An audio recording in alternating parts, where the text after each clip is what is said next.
So Donald Trump had Peyton McNabb at his speech before Congress as a guest. Peyton McNabb was a young girl who was playing volleyball and she was injured when a transgender athlete spiked the ball and she got hit in the head. She claims that she had severe brain injury and trauma, claims she had bleeding, claimed that it ended her volleyball career.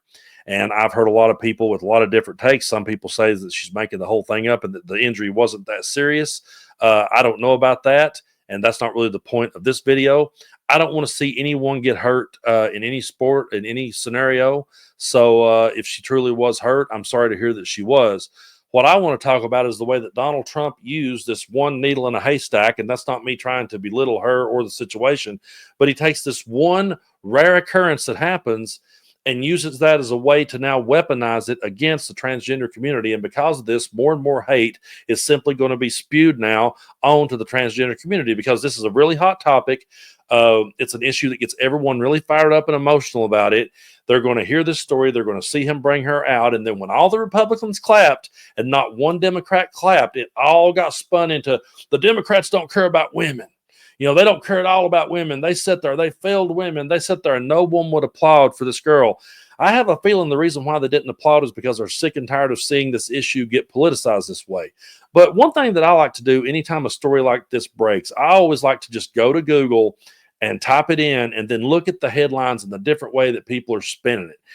And a lot of times, if you read the articles won't even be that drastically different, but the headline will. And there's always a spin on it. So let's just take a look here. This is what would happen if you just did a random Google search on Peyton McNabb. You would see that Fox News right here says Peyton McNabb heartbroken over Dem's coldness at Trump's speech to her story of injuries from trans athlete. And then right here from Fox Atlanta, who is Peyton McNabb? Trump honors former volleyball player at speech. And then you go on down here. I'm the teenage volleyball player Trump. Right here, I'm the teenage volleyball player Trump invited to Congress. Here's why Democrats owe me an apology. And then this one here from the New York Post may be the worst. Volleyball player hurt by trans opponent and honored by Trump calls out Democrats for failing women. Well, I would just like to say this. First of all, I don't think it's just Democrats that have failed women. I think America has failed women, and we failed them drastically when we took away their rights to decide what they do with their own bodies. Again, I feel like that Donald Trump is using this as a political wedge and to keep this hot topic going and to keep more hate being spewed. And I'm really sick of seeing issues like this get turned into that. I did do a little bit of digging to see to compare notes on how women end up getting injured and hurt. It was really hard to find statistics on volleyball injuries. What I did find was this. I found that between 2012 and 2021, 214,000 female athletes aged 14 to 23 were treated in emergency departments for volleyball related injuries. The most common injury is a knee injury. Finger injuries are also common, especially during blocking. But I didn't find an overwhelming number of people who were injured by a trans athlete. Then, if you want to talk about people getting hurt and women getting hurt, according to the World Health Organization, sorry, I can't even talk today. In 2023, an estimated 85,000 women and girls were intentionally killed worldwide.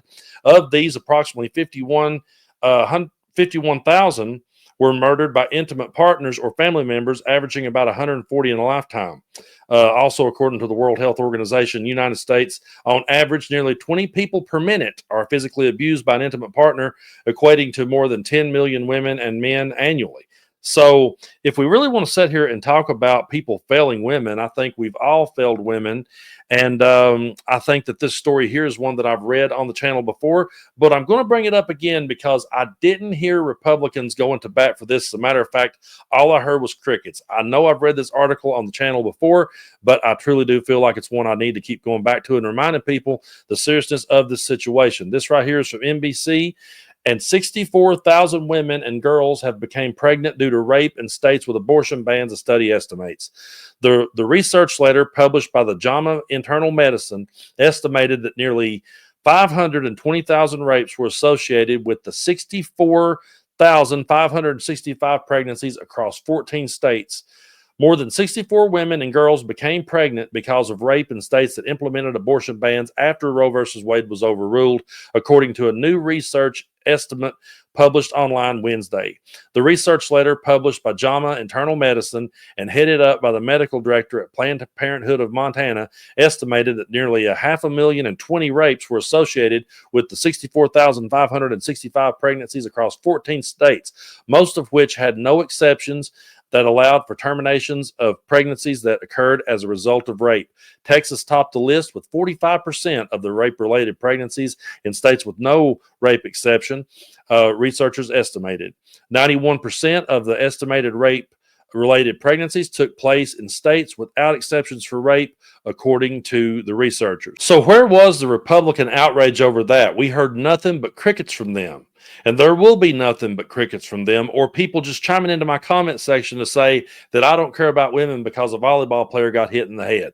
Listen, I don't want to see anyone hurt in any scenario, but I truly do believe that when it comes to trans sports, it's a much more complex issue than the way that MAGA spins it. So I believe that the schools should decide. I don't believe that the federal government should decide. I believe the schools should decide on a case-per-case basis who plays, because there's so many different circumstances and so many things to take into consideration. But Donald Trump picked out this one that he could find as a way to weaponize it against a group of people that his followers hate. And I really do believe that. We did stories here on the channel about Amber Thurman, a young girl who needed a DNC and couldn't get it, and she died because of it. A young mother died because she couldn't get the help she needed. We did that story, and it was crickets on the right. There was also Kate Cox, who had to leave Texas to get the help she needed. And President Biden brought her to one of his State of the Union speeches. Now, I know there's people right now going, well, what about him politicizing her? What I would say in this next clip, Joe Biden was trying to shine a light on a very serious issue of government overreach into women's lives. So let's take a look at this one. Tonight is Kate Cox, a wife and mother from Dallas. She's become pregnant again and had a fetus of a fatal condition. Her doctor told Kate that her own life and her ability to have children in the future were at risk if she didn't act. Because Texas law banned her ability to act, Kate and her husband had to leave the state to get what she needed. What her family got through should have never happened as well, but it's happening in too many others. There are state laws banning the freedom to choose, criminalizing doctors, forcing survivors of rape and incest to leave their states to get the treatment they need. Many of you in this chamber and my predecessor are promising to pass a national ban on reproductive freedom. My God, what freedom else would you take away?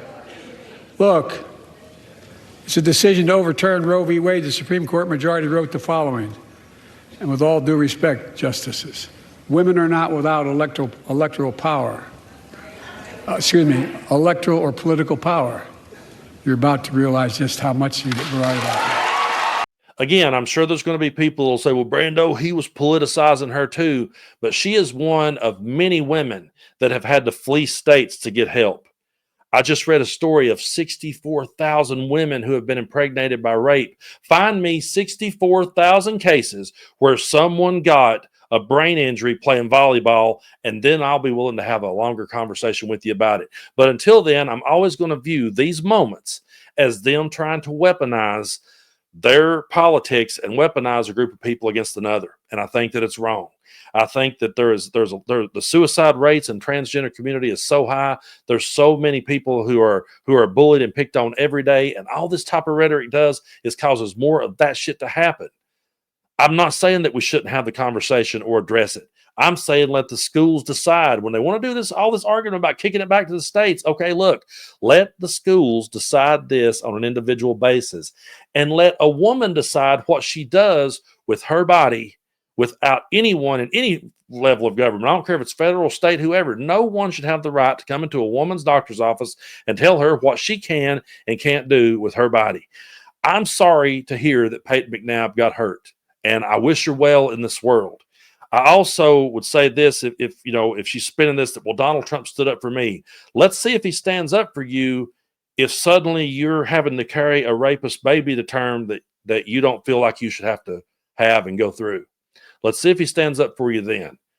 I mean, I'm not trying to make light of her situation, but I really believe that she's being used as a political pawn, the same way they used Lake and Riley as a political pawn when they could do it to aim hatred toward immigrants. But you'll never hear the Republicans stand up for the 64,000 women I talked about. You'll never hear them stand up for the statistics I addressed. So they really can't look over and say that we're the ones that failed women. I think we all failed women. I think we all let them down. I think we're all guilty of that. And so I'm just tired of seeing these situations continue to get politicized, but that's what Donald Trump is always going to do. He's going to play political theater. But I truly do appreciate y'all so much for supporting what I do here on the channel. Thank you so much for hitting that subscribe button. And if you haven't already, be sure and do so. If you like the kind of content I do, it doesn't cost you anything. Hitting the like button, engaging with the video just helps boost it in the algorithm. If you want to get in on a crazy conversation like this, you can leave a comment. If not, if you leave a blue heart, that will help to boost it in the algorithm as well. And so I totally understand. I tell people this all the time. People say, Brando, YouTubers aren't supposed to say this. Listen, we live in a very crazy world right now, and it's very toxic. And there's a lot of toxic behavior, especially in the comment sections of videos. And so what I would say to people is, if you ever need to take a break, unplug, unwind, and walk away, do so. Come back, pick up where you left off. Don't feel like you're obligated to go back and listen to the last 10 videos I made. Don't do that to yourself. Don't put yourself through it. I'm doing it, okay? I'm doing it, and I'm taking care of myself. As a matter of fact, right now I'm recording a couple of videos to put so I can set them to come out ahead of time, and that way I can enjoy the day tomorrow watching the replay of Elimination Chamber with my two youngest sons. They want to watch Cena turn heel, so we're gonna watch that and have a good day and decompress from all this madness. But y'all take care of yourself. We're in for the long haul. We're in for the long fight. But please, let's stop weaponizing one needle in a haystack against a group of people. I'm just so tired of seeing that.